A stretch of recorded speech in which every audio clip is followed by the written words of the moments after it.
welcome to episode 3 of the Vault podcast. My name is Zan, and Brent is joined us once again. Brent, what's up? Not much, man. You? Nothing. Highly caffeinated. I think I've drank about 2 pots of coffee, and I've had 2 or 3 energy drinks today. Amongst all that, I've been listening to a lot of Iron Butterfly. Well, that's kind of a little bit of a switch there, caffeinated and Iron Butterfly, but whatever works, man. Yeah, no kidding. I've been, do what? I was gonna say I've been rocking, the '90s grunge still. What band? I got that. Out of curiosity. I've got that XM satellite in my pickup, and honestly, they play an awful lot of Bush on there, and I found myself going back to like the 16 Stone Bush album. Wow, that's a lot. I was thinking you're gonna pull out the heavier stuff. That's like borderline grunge for me. Well, it is, but Not that it's bad or anything. No, I actually really like it. The 16 Stone album was great. The next one was okay, and then it kind of went downhill from there. But they do a lot of Alice in Chains and stuff on there too, so I've been jamming some of that. So I guess that's primarily what you've been listening to, just your XM. Yeah, mainly just 90s like alternative and grunge. I don't know why it's kind of. I'm usually more of an 80s and metal fan, but for some reason that one's been the big go-to for me. Well, I may have you beat on kind of strange go-to music for this episode. By the way, if you guys haven't figured out, we're just going to start sharing what we've been listening to, because even if you hate our show, maybe we can at least give you some band's name or style of music or something you can go check out that we've been jamming to lately. So anyway, my CD player doesn't work in my car, and I don't use the FM transmitter for MP3 players or phones or whatever, and I hate bringing my iPod because I don't want it stolen. So I just been listening to the radio, and I found some really interesting stuff. I basically alternate between the 3, and it's a nice, interesting mix. I found a really small local radio station that just does nothing but classic country. It's awesome. And in the mornings, they do a call-in. It's called Tradio, and you call in, you can sell stuff. So it's like part country music, part auction radio. It's totally awesome. That's amazing. And then Christmas music, because I'm a Christmas fanatic, and most people hate Christmas music, but I get to listen to all like the awesome Bing Crosby, Perry Como. Oh yeah. Williams, all that old stuff's awesome. Whenever they play the Paul McCartney and Wings, Mariah Carey, and Wham, yeah, those nice. 3. When those come on, I switch it. And what I've been switching it to is I don't know the name of the station or anything, but they play a lot of Hispanic music, and I can't understand anything obviously, but it's the coolest thing ever. I don't want to try and even guess at the genre of music because I don't want to be insulting, but there's a lot of accordions, there's a lot of brass instruments being used, and all the songs sound the same. Oh, that's incredible. Yeah, it's awesome. And the singing, like, again, I can't understand anything they're saying, and they all kind of sound like ballads, but like the tone of the singing. But they sound so passionate, and you can't help but get into this stuff. It's so cool. Yeah, you got me beat on that. So. All right. Well, anyway, with this episode, we're gonna talk about kind of going back to what we did on the first episode: physical music and digital music. Kind of what we think on the differences, the pros and cons of each. So you can start with digital if you want, and basically your pros, and then I'll go my pros, and we'll just alternate. So go ahead. All right. Honestly, the best pros for digital is it's very nice. Some of the bands, they put out 1 or 2 really good songs, and a lot of times, especially nowadays, the rest of the album sucks. Well, if you don't want to buy all of it, but you really like the songs, it's nice. You're still helping the artist out a little bit. I still like buying the album, and then I can just delete it off my iPod or, whatever it is I'm using. But it's also a nice way to, a lot of bands can't afford to actually get an album, pushed out like a physical disc and all that. And this is a good way, one band that we actually saw in concert is Gas Pump Talent, and, a lot of their stuff there was on iTunes. And that was the only way you could find it, because they didn't have any physical copies or anything, at least not at the time that we saw them. Right. And, I was able to get, that whole album, which was every song they played at the concert, which was awesome. And there was no other way I would have got it. Yeah, for me on the digital side, I mean, I can honestly, as much as I bashed it in the first episode, I could go on with it for a long time for numerous reasons. Number one is just the physicality of the music. You know, if you have digital, just for example, I was putting before we got on here today, I was putting music on my iTunes library, and I'm over 18,000 songs now, and that's not even all of my. That's about maybe 60% of my music collection, and that's about maybe 70% of my iPod capacity. So when you can hold that many songs on there, Right. that's, try to carry, I mean, the weight of vinyl and CDs and the room that they take up alone is ridiculous. Plus, Oh, the other thing I like about that is I always, unless I'm in the mood for something, I always set my iPod on shuffle. So you guys listen to the show, you've seen how dramatic our music tastes change, and that's part of it. I don't want to listen to I don't want to listen to some macho tough guy metal all day long every day. I was I mean, an example. Let's see, I think it was Orange Goblin I was listening to, and then it switched over to like Dark Throne or something, and then it went to something else that was just rock, and then all of a sudden there's a Bee Gees song. I was like, man, this rules. I'm just gonna keep listening. So that, I mean, there's tremendous benefits with digital in that format. The other thing, here's another great example I can use. This weekend, I was talking about Iron Butterfly earlier. I found a couple songs on one of their albums I don't have, so I watched on YouTube. We talked about that last time also. Yep. All the digital music on YouTube, and actually I found it through music video, but I found the physical copy at a flea market this past weekend. Yes. And they wanted $15 for it, which isn't too bad. But I looked, and almost the whole back of the gatefold of the album was like water damaged and torn up, and I'm like, I'm not paying $15 for this. So this morning I wanted to hear the song again. I went back to YouTube. It's there. You know what I mean? And Right. it's basically tiding me over until I decide to find it again or buy it on eBay or whatever. So that's my pros for digital. What are your cons? Honestly, for cons, and it kind of honestly one of them ties in a lot with one of my pros actually. Try not to be contradictory on this, but a lot of people whenever they hear one or two songs on the radio, and that's all they hear. Well, that's all they go download. And I mean, iTunes is what now, like 99 cents a song, I think. Yeah, typically. And so they're paying all of $2. I mean, how much of that actually goes to the band?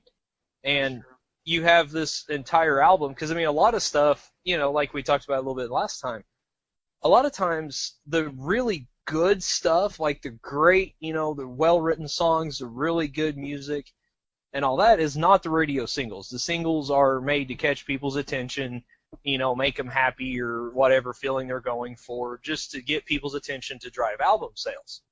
Yep. And digital music kills album sales. And, as far as full albums go, because you buy one or two songs and, mess on the rest of it. And I'm sorry, that can't really help the artist.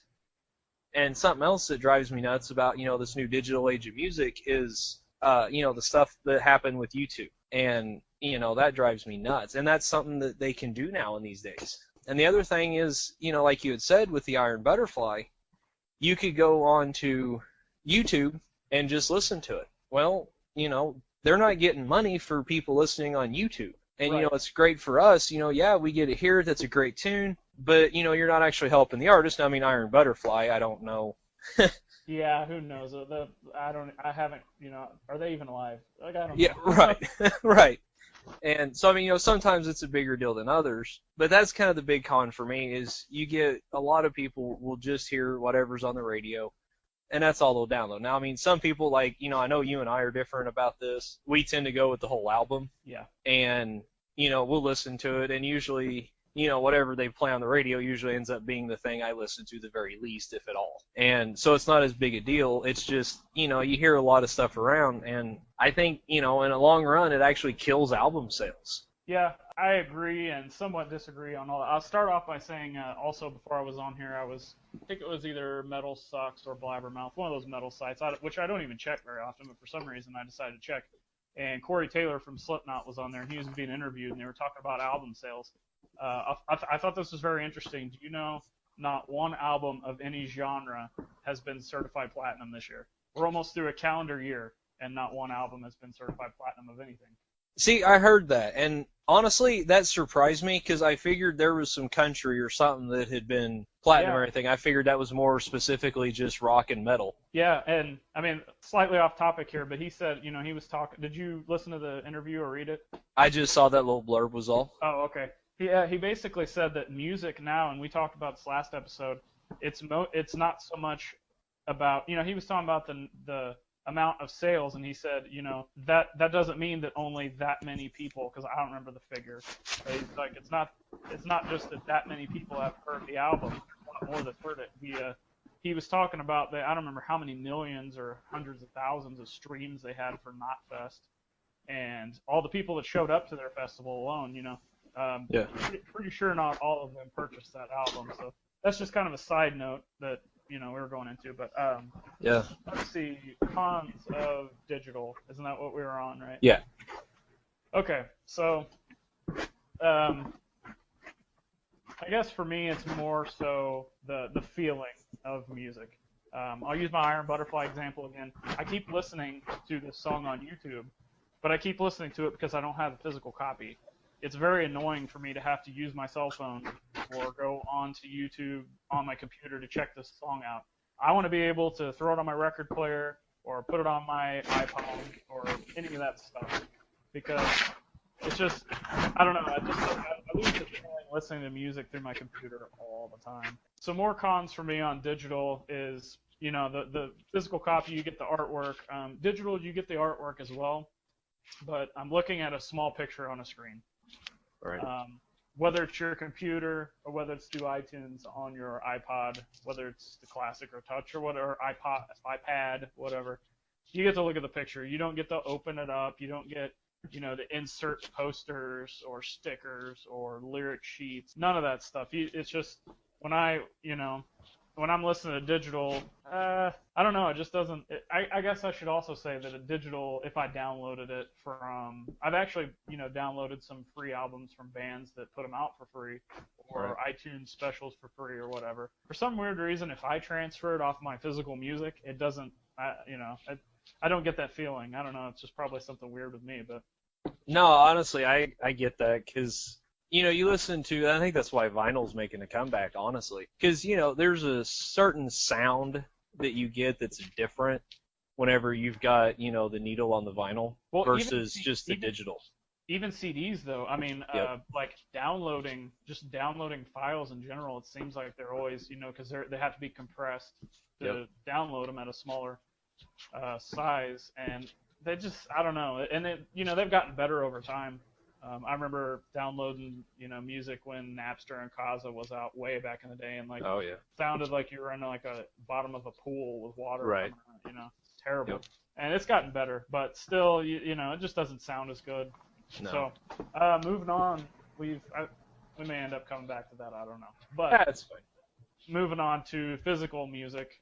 So go ahead with your pros of physical copies of music. The pros, honestly, for me, go back with your artwork. You know, I mean, it's one of the things you had as con with digital. I enjoy, you know, I still remember the old days whenever I'd buy a new CD. It was mainly, you know, the medium that I bought most of my music on. You know, you'd get the, you know, 20 long, you know, page fold out thing that you could never fold back the same way. Yep. You know, but I mean, you're looking at the lyrics and, you know, halfway going blind because you're squinting on it and everything. But I just, you know, I love that. And you don't get that with digital. Like you said, it's a picture on the screen. And it's like, well, that's great, but it's, you know, 1.5 inches by 1.5 inches. And half of your inserts would never end up back in there because I would always put them on the wall because they were always like a fold-out posters. Right. Like, I remember the first Seven Dust album. It folded out into an actual small poster. Yep. Put it up on my wall, and I didn't take it down until I moved out of my parents' house. And it's in my CD case in my house right now, and it looks like trash because it's been unfolded and folded and unfolded. So. Yeah, and you know, like I said, I enjoyed, you know, putting the whole album on and, you know, listening from the first song to the last song.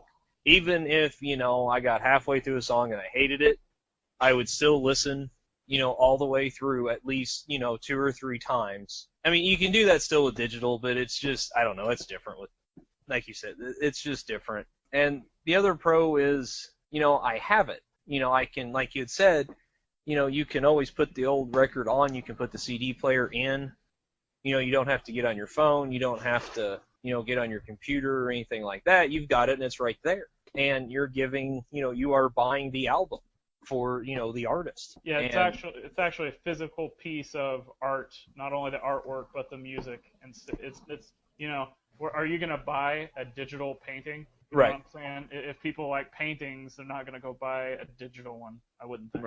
Right. So that's pretty much mine.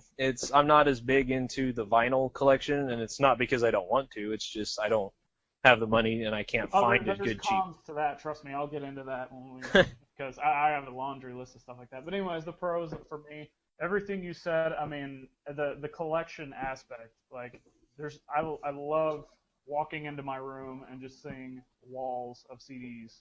Right. And I don't have as many cassettes, but I got a couple boxes.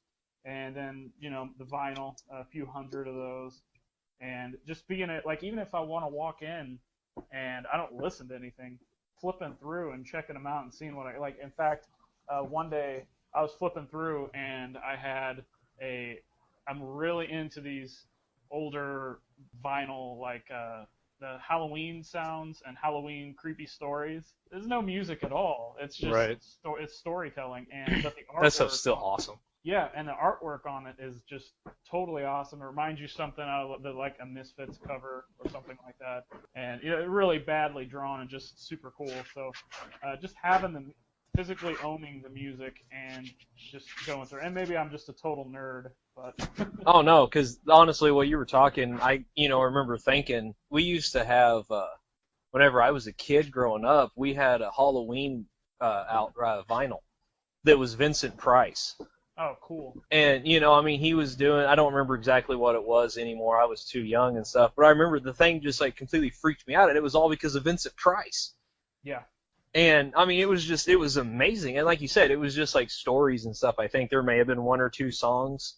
But most of it was just, creepy Halloween stories. And they were awesome. Plus, hell, it was Vincent Price. That's the lost art, too, by the way, is radio storytelling, which we can get into that in another episode. Right. But those are the radio stories are super cool. But anyways, back to physical music. Man, it's just, I guess going back to the artwork again. You talk about vinyl, picture discs, super cool to look at. I even die cut like CDs. Like I remember I have I don't know if I'm pretty sure I still have it. A Dimmu Borgir, I think it's Alive in Torment's what it's called. But the CD, it's like a live EP. I think there's like 4 or 5 songs on it. And the CD is like shaped in this super cool skull-looking thing, to where you actually aren't even supposed to put it in car CD players because of the way it's shaped and the way it spins and everything. But super. It had no. It just came in a plastic case, no inserts or anything. Like you remember the System of a Down Steal This Album or whatever. Yeah. The artwork of that, where it looked like an actual CDR, because that was the thing at the time. Yeah. Like, that stuff's just super cool. Yeah. And let's see, I already said that. Collection. Back, I guess, on more of the collection aspect, and I talked last time, is the rarities of having this stuff. I'm not going to brag or talk about my collection or anything, right? But, you get something, no matter what it is, you get something that is rare. There's only a couple hundred of, or less than that. I've got the last Abigail Williams album that came out. They only pressed 75 copies, period. Oh, that's awesome. And worldwide, that's crazy, and I got one of the first ones. So nice. And just the fact that you own that, anybody can go own the MP3 of it. It's just not the same. Well, and to get into that, even look at during the 80s and stuff, whenever the government wanted to ban everything that looked remotely sexual or violent. Oh yeah. And we had it was one of the Poison albums. You open up and say, "Oh." My sister actually had the cassette that had the full face with the tongue and all that, and that was a limited thing, because, shortly after it was out, censors, got out there, oh, we can't have a person's face with their tongue sticking out or something. I don't know. Yeah. And I remember I had the Meatloaf 2, the Bad Out of Hell, or it was Bad Out of Hell 2. It was the one with Rock and Roll Dreams and Life's a Lemon. Anyway, and it was like the actual album cover, the CD book was what was the color of the CD. And I mean, it was full color and everything, and I mean, it was just awesome. And they don't do that anymore. What are you gonna do with the MP3? I mean, look at it on your phone.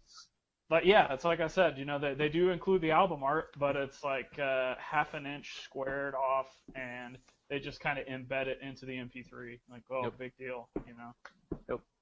So going into the, I guess, cons of physical music, you can go ahead with yours. Honestly, the big one for me, and I've been experiencing this big time, and this goes back actually to a pro of digital as well. A lot of my old like Metallica CDs are completely unplayable. Yep, I mean, you can see through them. that's bad. I don't know exactly how it happened because I've kept them in a CD book and in one of those little protector things supposed to be. Yeah. I mean, I can't play them at all. I try to put them in, and it's a sound. And I'm sorry, Master of Puppets sounds like crap like that. Yeah. And I don't even want to think of how much money, because at one time I think I had like 800 or 900 CDs, Pretty good and amount. I would say probably a good third of them are unplayable, or at least only like one or two songs play real well. I mean, just the overall degradation of the collection. I mean, yeah, it's great to have it and have it sitting on the table, or like you said, on the wall and all that, but that stuff degrades and it gets torn up. I don't know how many cassettes I've got that part of it broke, and the tape player won't play it anymore, it doesn't spin, whatever. That's honestly the biggest con for me. And then just the sheer size. I remember, cruising around, and I had a CD book that was like 300, so I put my favorite 300 albums in there. Well, hell, it'd take you half an hour to find the CD you wanted to listen to. Yeah, and then all of a sudden you would want to listen to this one album that's not in the 300. Right. Yeah. And that always happened. Yep. And, I mean, it was like you had to dedicate an entire seat, in your car or an entire section of your house. You have to build CD shelves. Just take out your passenger seat and put CD shelves in your car all the way around it. Right. I mean, I remember, cruising around with buddies and stuff, and they would have 2 CD books. They would bring theirs. Yeah. Uh-huh. So they've got 200 or 300, and then I have mine. There's 200 or 300. Well, hell, if you got 2 or 3 other people, they want to bring theirs because they want you to hear this album that they've got. And I mean, it's great. That's one good thing about the physical copies is you can sit there and share and, give them to friends and everything. But good Lord, by the time you're there, you're almost weight capacity in your vehicle. Yep. And, whenever you get something like vinyl, I mean, good Lord, you have to set up special shelves. Yep. And you got anything else to add? No, I actually have quite a bit. As much as I am a physical person, there's a lot of cons. And we'll start out by the size, what you're just saying on storage. I mean, especially when you start accumulating a decent sized collection of anything, even 8 tracks, whatever, any physical copy of music, when you start getting a good amount, which if you're any kind of a true music fan, you're going to have a pretty good amount. Oh, yeah. So trying to store that stuff, and like I'm a total like freak when it comes to organization. Everything's got to be like in alphabetical order on the shelf or whatever. Yep. Trying to keep all that in order is just a real big headache. And then to kind of go with what you're saying about the degrading of the physical copies, I don't think it's as big of a deal for a lot like your Metallica albums. Right. But what are you gonna do if you have like some like that Abigail Williams, there's only 75 of. Right. If that thing, that record, because it's it's an LP, if it gets scratched up for some reason or breaks or whatever, water damage somehow, you can't get that back unless you're gonna pay like high dollar on eBay. Yep. And that kind of goes into my next thing is the price. I love vinyl more than anything, just because it's big and in your face with the art and everything, and yep. Huge piece of music, but so it's the pricing for even older bands like I'll use Metallica for example. I was looking at the Ride the Lightning album on LP, And if you want the original one, it's a few $100s. Oh man. If you want the repress, it's like 50. And like, I'm almost gravitating towards, I'm just out of, because of price and I want the music, I'm not going to sit around and wait to get a good deal. I'm going to have to start buying CDs again. Another example is it's one of the, I can't remember the, I can't remember. I want to say it's Bloodlust from Uncle Acid and the Deadbeats. The LP, you can't even find it on eBay right now, and that's pretty crazy. Mm-hmm. And because they just did a limited press of those, but you can go buy the CD on their website on their website or on eBay for $10 to $15. Right. So that kind of sucks. And then my last thing is actually finding the music. That may be the most difficult of anything. I've gone.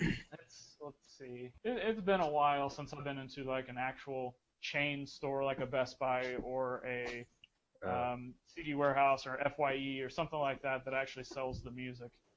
But the last couple times I've been in, something would strike me. Oh, I want to check this out. I'm going to buy this if I find it, and I wouldn't find it. I go to the next thing, couldn't find it. If I want to buy some Lil Wayne or U2 or Carrie Underwood, I'm in business. Right. But if I want to buy, even some Metallica albums, a lot of times they'll carry, the Black Album and then whatever's the latest, and that's it. Yeah. So, Well, see, I mean, I got into that whenever you turned me on to a Christian Mistress. yeah.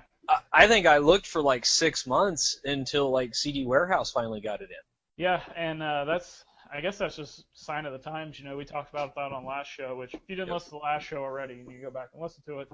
But, I just, the digital is there all the time. You can type in whatever you want. Actually, I was looking for, there's this band that I've been listening to called Diamond Knights, and they got a really like early, like before they were technically a heavy metal band, Judas Priest sound. Awesome. And they were on my iPod, and for some reason, like I didn't have it with me, so I was wanting to listen to it on a PC, and you couldn't find it anywhere on YouTube or anything. But then all of a sudden, there's a site called Groove Shark. I don't know if you know about it. Uh-uh. A couple people told me about it. You can just basically type in a song and just hit play. Really? And that's a pretty odd band for them to just have the MP3 there. Right. But that's pretty much it on my cons. So we pretty much went over all the pros and cons of physical music. I don't know what we'll have next show. You'll have to stay tuned because, I mean, with music, we can go on, thousands and thousands of different topics. Yeah. So you got anything to add before we close out the show? Not off the top of my head. All right. You can hit us up on Twitter at The Vault Music 1. Do we have a Facebook page up yet? I don't know. The Facebook page is up. I have not got it connected to the actual web page yet, though. I don't think. Okay, so eventually, But they can search for the Vault Reviews on Facebook, and it will find us. So. And if you're too lazy to do that, you can just wait until we get it linked up and go. Yeah, that too. And again, unsigned bands. We're still looking for unsigned bands. So even if you're not an unsigned band and you know somebody, or you just know somebody that plays an acoustic guitar and records, whatever, even if it's Dark Throne quality with pizza box drums, we want it. So even if all it is just like you said, like a solo artist, I don't even care what instrument you're playing. Yeah. You can pull out a damn hurdy-gurdy as far as I'm concerned. I actually saw the Farmageddon festival. Yeah. That they put on. They have a lot of interesting artists there, and I saw Yankee Cockfight is what their name was, and it was like a guy playing a harmonica, and then a guy playing a guitar with like a one-man band type thing. He had a guitar and he was kicking his foot with a bass drum. That's awesome. And that's what the band was, and it is just totally awesome. So if you're a one-man band, if you play a kazoo, and whatever, just give us some awesome music to listen to. Yep. And then hopefully we'll get that out. Like I was saying earlier with the Corey Taylor interview, it's about getting the music out there, and what follows after that, get racking up your YouTube videos and getting those views up, getting more likes on Facebook, more followers on Twitter, whatever. Sometimes it's more about getting the exposure of the music to build your popularity for that kind of stuff than it is actually sell the music. So. And that's, one of the huge pros of the digital age that we're in. Why Yeah, not take advantage of that?